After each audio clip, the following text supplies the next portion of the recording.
ஓம் come கணபதையே நமக. ஸ்ரீ குருப்யோ நமக. பாரதத்தின் பல்வேறு இடங்களில் பல்வேறு காரணங்களுக்காக தீபாவளி பண்டிகை கொண்டாடப்படுகிறது. தீபாவளி பண்டிகை திரேதாயுகத்தில் ராவண சம்ஹாரத்திற்கு பிறகு ராமன் அயோத்தி திரும்பிய நன்னாளாகவும், துவாபர யுகத்தில் கிருஷ்ணரால் மடிந்து உயிர் துறக்கும் தருவாயில் மக்கள் அனைவரும் தனது கொடுமைகளிலிருந்து விடுபட்ட தினத்தை மிகுந்த மகிழ்ச்சியுடனும் வான வேடிக்கைகள் வெடித்து புத்தாடை அணிந்து கொண்டாட வேண்டும் என்ற நரகாசுரனின் விருப்பத்திற்கிணங்க கொண்டாடப்பட்டதாகவும் கூறப்படுகிறது. இது மட்டுமல்லாது தீபாவளி கொண்டாடுவதற்கு பல்வேறு காரணங்கள் ஒவ்வொரு புராணங்களிலும் குறிப்பிடப்பட்டுள்ளது. சமுத்திர மந்தனத்தின் போது பார்க்கடலிலிருந்து மகாலட்சுமி தாயார் ஐப்பசி மாத திரையோதசி தினத்தில் தோன்றினாள். மகாவிஷ்ணுவை அமாவாசை தினத்தில் மணந்தாள். பைரவராக சிவபெருமான் தான் பெற்ற சாபத்தால் எவ்வளவு பிச்சையிட்டாலும் நிரம்பாத கபாலம் கையில் ஒட்டி கொண்ட நிலையில் காசி மாநகரின் வீதிகளில் அலைந்து திரிந்தார். ஒரு சதுர்தசி நாளில் அந்த ஊரின் மகாராணியாக வாழ்ந்தவளின் வீட்டில் வாயிற்கதவுகளை தட்டினார். மகாராணி தங்கத்தாலான புடவையில் பொற்கிண்ணத்திலிருந்து அன்னத்தை பொற்கரண்டியால் பரிமாறினாள். கபாலம் நிறைந்தது. அவளே சாக்ஷாத் அன்னபூரணி.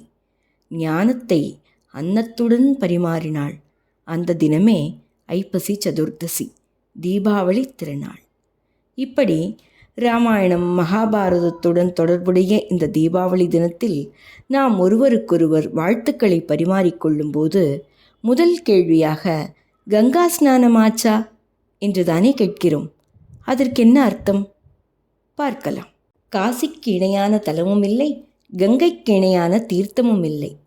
உலக மக்கள் யாவரும் தங்கள் வாழ்வில் ஒரு முறையாவது கங்கையில் நீராடி காசி விஸ்வநாதரை தரிசிக்க வேண்டும் என்று விரும்புவர். அப்படி ஒரு மகத்துவம் வாய்ந்த காசியின் கங்கைக்கும் நாம் கொண்டாடும் தீபாவளிக்கும் ஓர் ஒற்றுமை உண்டு. அது எப்படி? முன்னொரு காலத்தில் தீர்க்கதமஸ் என்ற முனிவர் சூரிய ஒளி புக முடியாத அடர்ந்த காட்டில் உலக மக்களின் அஞ்ஞான இருளை போக்கி ஞானம் பெற என்ன மார்க்கம் என்று தெரிந்து கொள்ள தவம் செய்தார். அந்த சமயத்தில் அங்கு வந்த சனாதன முனிவர் ஐப்பசி மாத சதுர்தசியின் முக்கியத்துவத்தை எடுத்துரைத்தார். அதுவே மக்களின் அஞ்ஞான இருளை போக்கி ஞானம் பெறும் மார்க்கம் என்று கூறினார். அவர் விவரித்த தீபாவளியின் தாத்பரியமே இன்றும் வழக்கத்தில் உள்ளது. கங்கையில் நீராடுவது பாவத்தை போக்கி புண்ணியத்தை தரும் என்பது அனைவரும் அறிந்ததே.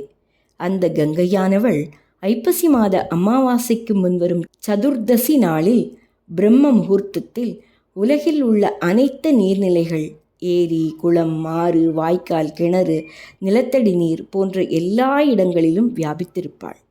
அன்று ஒரு நாள் பிரம்ம முகூர்த்தத்தில் மங்கள ஸ்நானம் செய்யும்போது எந்த இடத்தில் குளித்தாலும் கங்கையில் குளித்ததாகவே அர்த்தம். வீட்டு கிணற்றின் நீரிலோ அல்லது குழாயில் வரும் நீரிலோ கூட தீபாவளியன்று நீராடினால் புனித கங்கையில் நீராடிய பலன் கிட்டும்.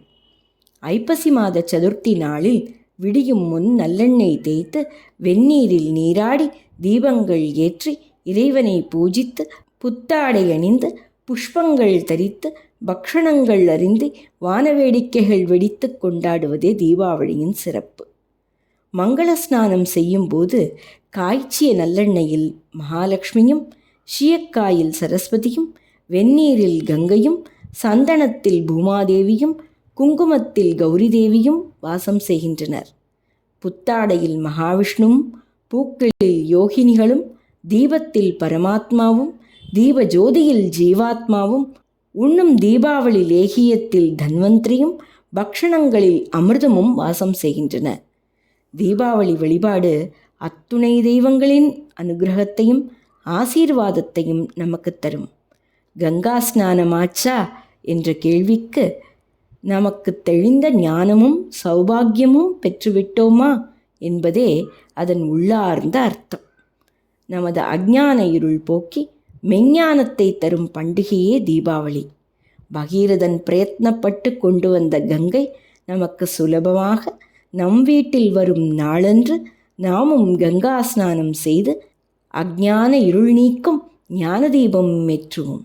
மகாலட்சுமி பார்க்கடலில் தோன்றிய தினமான திரையோதசியில் லக்ஷ்மியை வரவேற்று, சதுர்தசி நாளில் கங்கா ஸ்நானம் செய்து, புத்தாடைகள் தரித்து, வானவேடிக்கைகள் வெடித்து, நாராயணரை மகாலட்சுமி மணந்த தினமான அமாவாசை தினத்தில் மகாலட்சுமியை பூஜித்து அனைத்து ஐஸ்வர்யங்களும் பெறுவோமாக. அனைவருக்கும் ஸ்ரீசுதாவின் தீபாவளி நல்வாழ்த்துக்கள்.